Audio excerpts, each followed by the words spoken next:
ঈদ উল ফিতর কাল সারা দেশে উৎসবের আমেজ। ঈদের জামায়াতের জন্য প্রস্তুত জাতীয় ঈদগাহ ময়দান বাইতুল মোকাররম।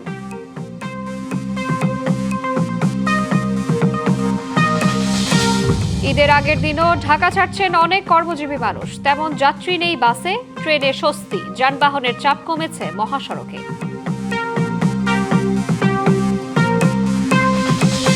দেড় যুগ পর দেশের মাটিতে প্রথম ঈদ উদযাপন করবেন প্রধানমন্ত্রী তারেক রহমান, উচ্ছ্বসিত বিএনপির নেতাকর্মীরা।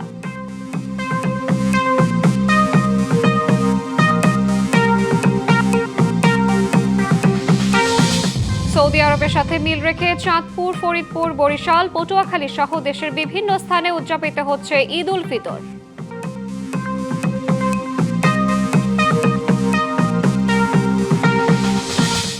ফ্যামিলি কার্ড সহ সরকারের জনমুখী কর্মসূচি বাস্তবায়নের অর্থ আসছে অযৌক্তিক ব্যয় কমিয়ে। বাড়তি চাপ দেখছেন না বিশেষজ্ঞরা।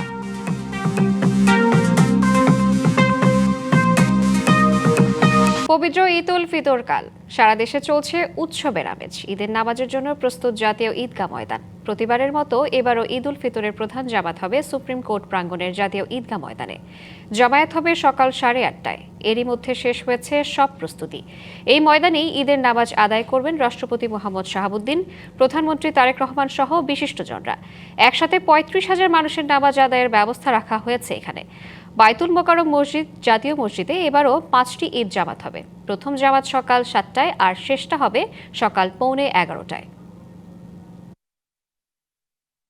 ঈদের আগের দিনও ঢাকা ছাড়ছেন অনেক কর্মজীবী মানুষ, তবে তেমন যাত্রী নেই বাসে।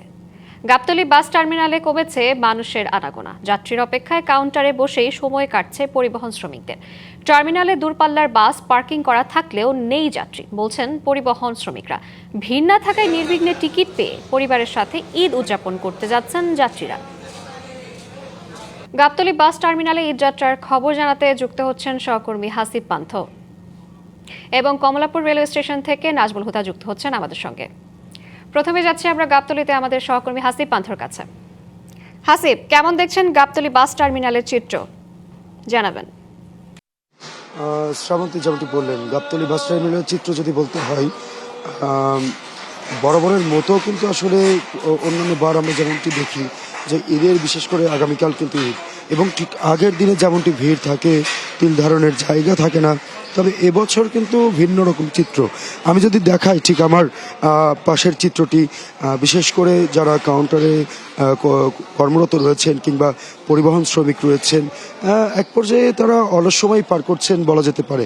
এছাড়া গতানুগতিকভাবে পরিবহনের বিশেষ করে যে চাপটি পড়ে ঈদের একদিন আগে সকাল থেকে শুরু করে একদম ঈদের দিন সকাল পর্যন্ত টানা লম্বা গাড়ির সিরিয়াল থাকে কিংবা যাত্রীদের প্রচণ্ড চাপ থাকে, তবে তেমন কোনো চাপ কিন্তু এবছর দেখা যাচ্ছে না। অবশ্য আমরা কথা বলেছিলাম এই বিষয় নিয়ে। অধিকাংশ যাত্রীরা বলছেন কিংবা পরিবহন শ্রমিকরা বলছেন যে বিশেষ করে লম্বা ছুটি থাকার কারণে নগরবাসী গত 10 দিন যাবতই কিন্তু তারা যাচ্ছেন, এবং এক পর্যায়ে তারা এই আজকের দিন আমি একটু কথা বলার চেষ্টা করব, বিশেষ করে যারা এখানে কর্তব্যরত রয়েছেন। আজকের দিনে কেমন দেখছেন এবং যাত্রীদের চাপ কেমন আছে? ভাই, এবার লং ছুটির কারণে মানে একটা না যে 4 দিন যাত্রী গেছে, সেই কারণে আজকে যাত্রী কম। এমনিতে যাত্রী আজকে কম হবে, কারণ বিভিন্নমুখী কাউন্টার, বিভিন্নমুখীতে গাড়ি যাচ্ছে, সেই কারণে টার্মিনালের প্রতি মানুষের টার্মিনালের প্রতি যাত্রী কমে গেছে। যদি রোড কাউন্টার না থাকতো তাহলে টার্মিনালমুখী যাত্রী আসতো এবং যাত্রী দেখা যেত। সেই কারণে সব জায়গায় কাউন্টার, সব জায়গাতে যাত্রী যাইতে পারে, সেই জন্য গাবতলীতে যাত্রী দেখা যায় না। এর আগে আপনাদের যে প্রত্যাশা থাকে সেটি কি পূরণ হয়েছে? না, এবার সেই রকম পূরণ হয় নাই, কারণ এবার ওরকম যাত্রী ছিল না। মানুষ স্বাভাবিকভাবেই আসার পর মানুষ সিট পাইছে, সে স্বাভাবিকভাবে যাইতে পারছে। ঠিক আছে, এবার অস্বাভাবিক কোনো কিছু ঘটে নাই। শ্রাবন্তী, কথা বলছিলাম একজন কাউন্টারে কর্তব্যরত রয়েছেন, তার সঙ্গে বিশেষ করে তিনি জানাচ্ছিলেন স্বাভাবিকভাবে যেই যাত্রী সারা বছরই যাওয়া আসা করে ঠিক তেমনটি আছে। এছাড়াও যদি বলি অন্যান্য যেই বিষয়গুলো থাকে সেগুলো কিন্তু তারা বলছিলেন। শ্রাবন্তী, জানাচ্ছিলাম গাবতলী বাস টার্মিনাল থেকে। হাসিব, আপনাকে ধন্যবাদ। আমাদের সঙ্গে আরো একজন সহকর্মী যুক্ত রয়েছেন, নাজমুল হুদা। আমরা একটু তার কাছ থেকে জানবো। নাজমুল, কাল তো ঈদ, আজ কমলাপুরের চিত্র কেমন দেখছেন? যাত্রীরা কি বলছেন? কেমন চাপ দেখছেন যাত্রীর? জানাবেন সবকিছু মিলিয়ে। শ্রাবন্তী, ঈদ যাত্রার শুরু থেকে এখন পর্যন্ত আমরা প্রতিদিনই খবর দর্শকদেরকে জানিয়েছি এবং প্রতিদিন কিন্তু আমরা দেখেছি যে কমলাপুরে মানুষের অনেক ভিড়, অনেক মানুষ ভিড় করছেন, মানুষের চাপ রয়েছে। তবে আজকের চিত্রটা ব্যতিক্রম। আমি একটু সরাসরি দেখাই আমার ক্যামেরাতে যে মানুষের চাপ কিন্তু একেবারেই তেমনটা নেই। খুব সীমিত সংখ্যক মানুষই আসলে আজকের দিনে গ্রামের বাড়ি যাচ্ছেন পরিবারের সঙ্গে ঈদ করতে। এখন পর্যন্ত আমরা যেটি দেখেছি যে যতগুলো ট্রেন ছেড়েছে, অর্থাৎ 12টার মতো ট্রেন ছেড়েছে, এই ট্রেনের মধ্যে বেশ কিছু ট্রেনে কিন্তু আসন ফাঁকা হয়েও এই কমলাপুর থেকে ছেড়েছে। আমরা একটু কথাও বলেছিলাম, এখানকার যারা রেলওয়ে কর্তৃপক্ষ বলেছে, তারাও জানিয়েছে যে আসলে আসনগুলো ফাঁকাও গিয়েছে বেশ কয়েকটি ট্রেন, এবং যারা যাচ্ছে তারা কিন্তু স্বস্তিতেই যেতে পারছে। হয়তো দেখতে পাচ্ছেন যে প্ল্যাটফর্মে আমরা এখন রয়েছি, 2 এবং 3 নম্বর প্ল্যাটফর্মের মাঝামাঝিতে।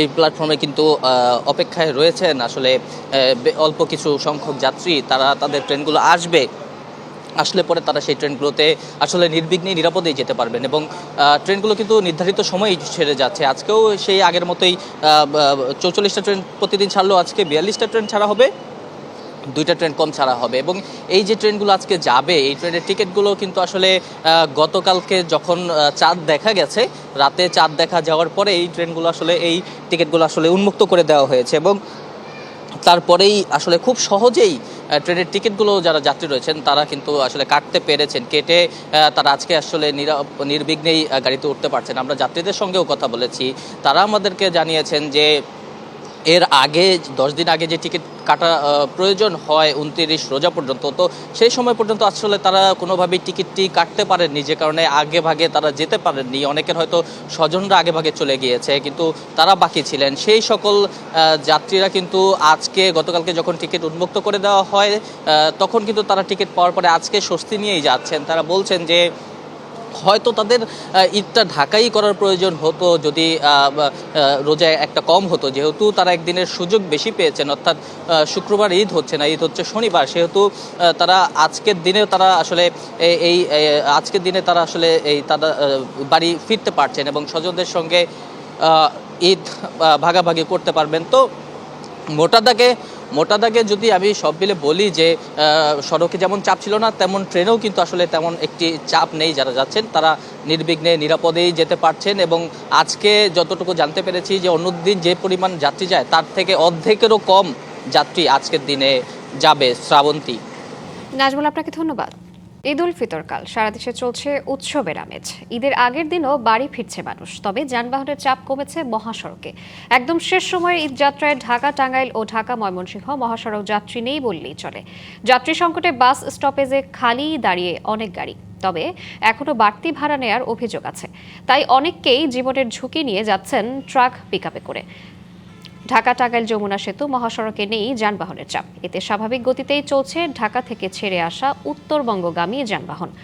অনেকেই ব্যক্তিগত যানবাহন ও মোটরসাইকেলে করে ঈদ করতে বাড়ি ফিরছেন। এদিকে ট্রাক ও পিকআপে করে গন্তব্যে পৌঁছাতে দেখা গেছে যাত্রীদের।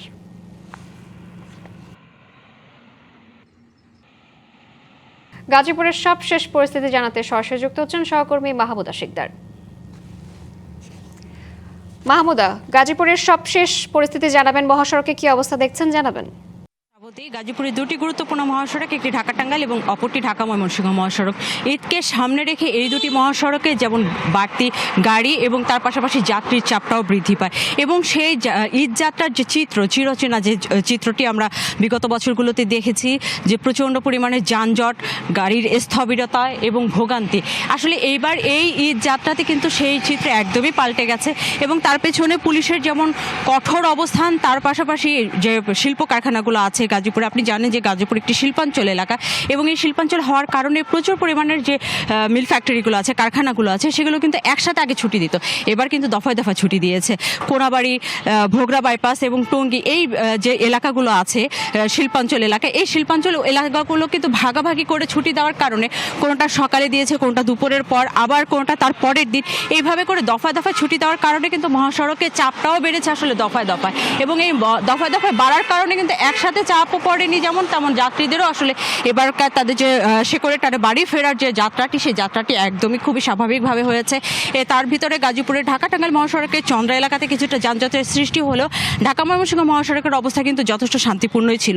এবং আজ একেবারে শেষ মুহূর্ত, যেহেতু কালই ঈদ, সেই ঈদের আগ দিয়ে আজকেও কিন্তু আমরা মহাসড়কে যাত্রীদের দেখছি এবং তার পাশাপাশি তারা যে কর্মস্থল ত্যাগ করে শেকড়ে টানে বাড়ি ফিরছে, সেই চিত্রটিও আমরা দেখেছি। কিন্তু এখানে যে বাসগুলো আমরা দেখতে পাচ্ছি, বেশিরভাগ বাসেরই কিন্তু আসলে দেখা যাচ্ছে যে 80% সিটই ফাঁকা, 80% সিট ফাঁকা এবং দেখা যাচ্ছে 20% এখানে যাত্রী আছে।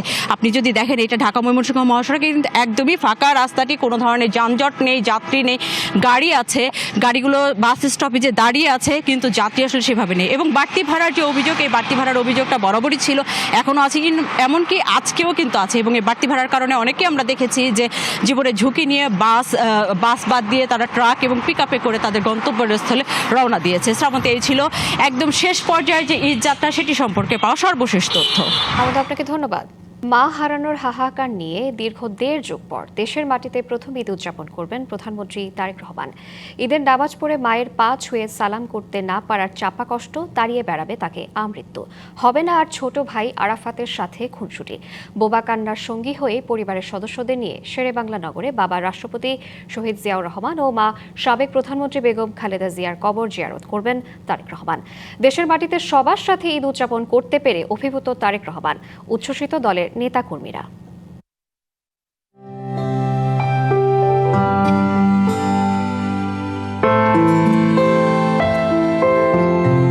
নির্বাসন একটি অমোচনীয় ফাটল, যা মানুষের মাঝে মর্মান্তিক ও বিভীষিকার কম্পন জাগায়। নিজ ভূমি থেকে সেই কষ্টের দীর্ঘ 1.5 যুগের নির্বাসন শেষে দেশে ফেরার পর বিএনপি চেয়ারম্যান ও প্রধানমন্ত্রী তারেক রহমানের প্রথম ঈদ উদযাপন। 17 বছর তিনি লন্ডনে ঈদ উদযাপন করেছেন। ছাত্র জনতার গণ অভ্যুত্থানে ফ্যাসিস্ট সরকারের পতনের পর গত বছরের 25শে ডিসেম্বর পরিবার নিয়ে দেশে রাজস্বিক প্রত্যাবর্তন হয় তারেক রহমানের। একদিকে ঈদের খুশি, অন্যদিকে প্রধানমন্ত্রী হিসেবে প্রথম ঈদ। এত ত্যাগ তিতিক্ষার ফল অনেক বেশি মধুর হবে, এটাই স্বাভাবিক। ওনাকে ফিজিক্যালি থেকে মুখের ভাষায় যে কষ্ট দিয়েছে, যে লোকগুলো এখন দেশ ত্যাগ করেছে এবং দেশের মধ্যে থাকলেও গোপনভাবে লুকিয়ে আছে, এই লোকগুলো কীভাবে কষ্ট দিয়েছে আপনারা জানেন। আর একটা জিনিস, এবার উনি ঈদ করছেন, ওনার আত্মীয় স্বজন, বন্ধুবান্ধব, সর্বোপরি দেশবাসী। ওনার কথা হচ্ছে যে পুরো দেশটাই আমার একটা পরিবার। আমি যেমন আমার আত্মীয়কে দেখব, তেমন আমার দেশটাকে আমি সেভাবে দেখব। রাজনীতি তার যে রক্তের মধ্যে আছে, সেই কারণেই তিনি কিন্তু বাংলাদেশের মানুষ থেকে একেবারে বিচ্ছিন্ন হয়ে যাননি। দলকে তিনি সেইখানে বসে তিনি সংগঠিত রেখেছেন, নেতৃত্ব দিয়েছেন। এই অবস্থায় যে ঈদটি আসছে, সেই ঈদটা তার জীবনে, এটা আমি মনে করি একটা নতুন বার্তা, নতুনভাবে একটা উদযাপনের সুযোগ তাকে তৈরি করে দেবে।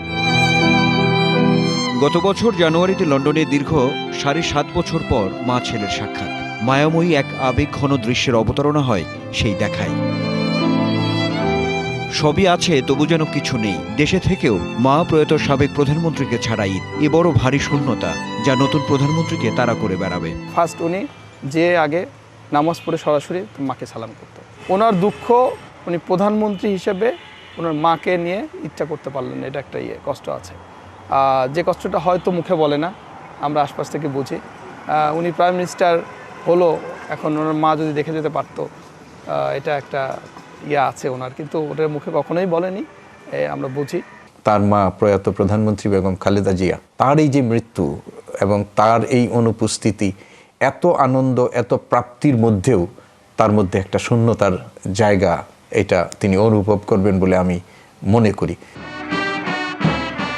গত 12 ফেব্রুয়ারি ত্রয়োদশ জাতীয় সংসদ নির্বাচনে নিরঙ্কুশ সংখ্যাগরিষ্ঠতা নিয়ে জয়ী হওয়ার পর প্রধানমন্ত্রী হিসেবে দায়িত্ব নেন তারেক রহমান। শুরু হয় তার নেতৃত্বে বিএনপি সরকারের পথচলা। প্রথম 1 মাসেই ব্যতিক্রমী সব উদ্যোগ আর নির্বাচনী ইশতেহারে দেয়া প্রতিশ্রুতির বাস্তবায়ন শুরু করায় বেশ আলোচনায় প্রধানমন্ত্রী। আনন্দ, উৎসব, বেদনা, বাস্তবতা, এসব নিয়েই জীবন। বিশ্লেষকদের প্রত্যাশা, বাবা শহীদ রাষ্ট্রপতি জিয়াউর রহমান ও মা সাবেক প্রধানমন্ত্রী বেগম খালেদা জিয়ার দেখানো পথেই হাঁটবেন তারেক রহমান। Anwar Hossain, DBC news, Dhaka. সৌদি আরবের সাথে মিল রেখে ফরিদপুরে ঈদ উদযাপন করছে অনেক পরিবার। এ নিয়ে বিস্তারিত জানাতে সরাসরি যুক্ত হচ্ছেন আমাদের সহকর্মী মাহবুবুল ইসলাম পিকুল, এবং লালমনিরহাট থেকে যুক্ত হচ্ছেন আমাদের সহকর্মী নিয়াজ আহমেদ শিপন। আমরা শুরুতেই যাব ফরিদপুরে আমাদের সহকর্মী পিকুলের কাছে। পিকুল, দেশে একদিন আগে এই ঈদের সারা কেমন দেখছেন, কিভাবে সবাই ঈদ উদযাপন করছে জানাবেন। আপনার মাধ্যমে জানাতে চাই যে সৌদি আরবের সাথে মিল রেখে প্রায় 12টি গ্রামে কিন্তু ঈদ উল ফিতরের জামাত অনুষ্ঠিত হচ্ছে। তো এই দিনটি উপলক্ষে কেন্দ্র করে ফরিদপুরের বোয়ালমারী উপজেলার মাঠকান্দি গ্রামের মাঠকান্দি প্রাথমিক বিদ্যালয়ের সকাল 8টায় এবং মাঠকান্দি জামে মসজিদের সকাল 8:30 এবং সসরাইলের 9টায় এবং সসরাইলের এখানে রাখালতলী গ্রামে সকাল 10টায় ঈদের জামাত অনুষ্ঠিত হচ্ছে। ঈদের জামাত করছে। এখানকার লোকজনের সাথে আমি আলোচনা করে জানতে পেরেছি চট্টগ্রামের সন্তানিয়ার মির্জাকির অনুসারীরা তারা এখানে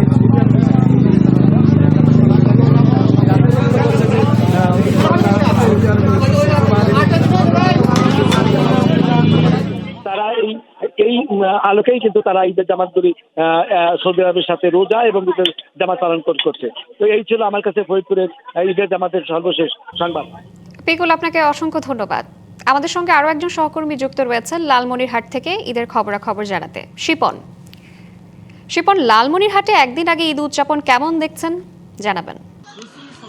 কারি, প্রথমে আপনাকে তথ্য দিয়ে রেখি, লালমনিরহাটের 5টি উপজেলায় কিন্তু গত 2011 সাল থেকে কিন্তু এই ঈদের জামাত আদায় করে আসছে এবং এখানে যেটি দেখা যায় যে ঈদের এই যে আমাদের যে রমজান, সেটি রমজান কিন্তু একদিন আগে শুরু হয় এবং ঈদও একদিন আগে শুরু হয়। আমি যেখানে আছি এটি হলো কালীগঞ্জ উপজেলার সুন্দরহাবি এলাকা। এখানে 1.5 শতাধিক পরিবার কিন্তু এখানে তারা নামাজ আদায় করেছেন ইতিমধ্যে। এখন এই মুহূর্তে ইমামের কাছে আমি যাব যে আপনি তো এখানে দীর্ঘদিন থেকে নামাজ আদায় করছেন এবং নামাজ পড়াচ্ছেন, কেন করাচ্ছেন? আসলে এতে আসলে মানুষের আগ্রহ বেড়েছে কিনা এবং মুসল্লি বাড়ছে কিনা, এবং আমরা জানতে পারলাম যে বিভিন্ন জায়গায় ইতিমধ্যে বেশ কয়েকটি ময়দান হয়ে গেছে। আসলে কি এখন কি বাড়ছে আপনাদের মুসল্লি না কমছে? আলহামদুলিল্লাহ বাড়তেছে, এখন মুসল্লি আমাদের বাড়তেছে আলহামদুলিল্লাহ। কারণ হলো কোরআন সহি হাদিস। যখন আমরা কোরআন সুন্নাহর সহি হাদিসের কথা বলি, তখন যারা কোনো মাযহাব, কোনো দল, কোনো ইমাম অন্ধ অনুসরণ করেন না, তখন কোরআন সুন্নাহকে মেনে নেন এবং তারা এটা গ্রহণ করে নেন। এই যে আপনাদের যে মুসল্লি বাড়ছে, আপনারা কি মনে করেন যে সৌদি আরবের সঙ্গে বাংলাদেশ এই ঈদ উদযাপন করলে কি আপনাদের সুবিধা হবে না কি? আসলে এখানে সুবিধা বা অসুবিধা আমরা বলি না, আমরা বলি যেটা কোরআন সুন্নাহ সহি সেটা আমাদেরকে মানতে হবে। আল্লাহ সুবহানাহু ওয়া তাআলা তিনি বিধান দিয়েছেন, সব কিছুই তিনি আমাদের জন্যই তো দিয়েছেন। যেমন সব কিছুই এক, আকাশ এক, চাঁদ এক, কোরআন এক, হাদিস এক, রসুল সবই তো এক।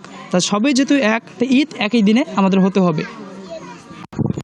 শ্রাবন্তী শুনছিলেন যে উনি যেটি বলছিলেন যে ধর্মীয় যে যেটি রীতি রোধা আছে সেটি কিন্তু পালন করে কিন্তু তারা একদিন আগে ঈদ উদযাপন করে আসছেন এবং তারা বলছেন যে যদি সারা বাংলাদেশে যদি ইমান ঠিক থাকে, ইসলাম ঠিক থাকে এবং কোরআন যদি সঠিক হয়ে থাকে, তাহলে সারা দেশের মানুষ একই দিনে কেন এই ঈদ উদযাপন করবে না।